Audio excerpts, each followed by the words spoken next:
It's usually the sound of the circular saw. Its spinning teeth can take a bite out of any job in seconds. There are many claims to the invention of the circular saw, but there's no doubt that when its design was perfected in the last century, it revolutionized woodworking.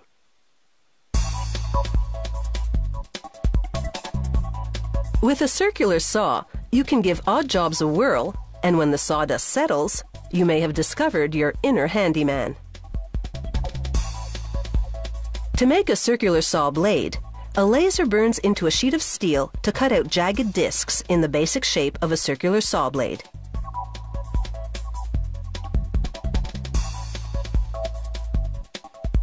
They feed each disc to rollers that press grooves onto both sides. These grooves are tensioning rings that will keep the blade from vibrating while cutting. Without these grooves, the circular blade wouldn't cut straight.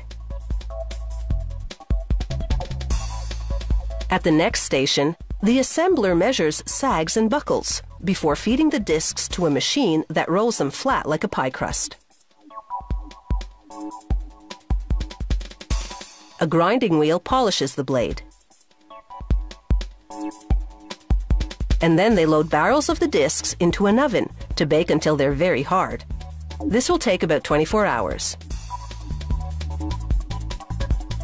Meanwhile, carbide tips for the blade's teeth funnel past a laser that confirms they're properly positioned for the next step. A robot then picks up one tip at a time and delivers it to nozzles.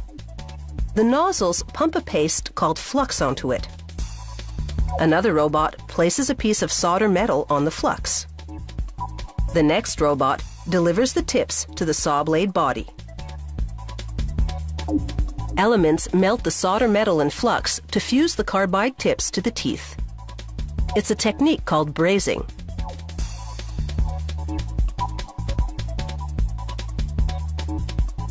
Teeth with carbide tips last longer without losing their sharpness.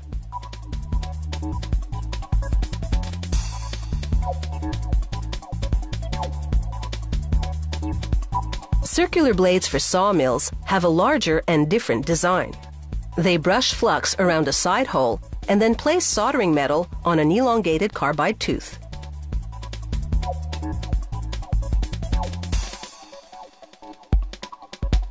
They braze the tooth to the flux-coated hole and install several more of these carbide side teeth. The side teeth will enable this sawmill blade to tear through big logs. The smaller circular saw blade now spins on an axle while a spray nozzle sandblasts it. The sandblasting cleans the surface and gives the blade a brushed texture.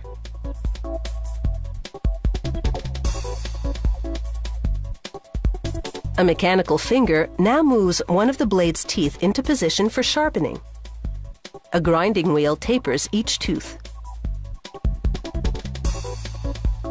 A different wheel moves in and grinds the outside diameter of the blade. The geometric angle of the grinding can vary depending on the type of blade being made.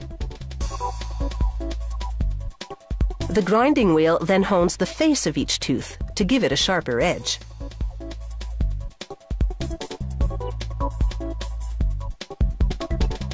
Next, a straightening specialist pounds out any remaining bumps in the blade and double-checks it with a straight-edge tool.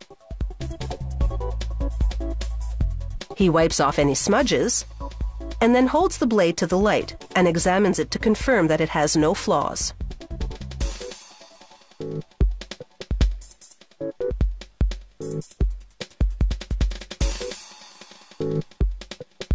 A laser then etches the company insignia onto the blade.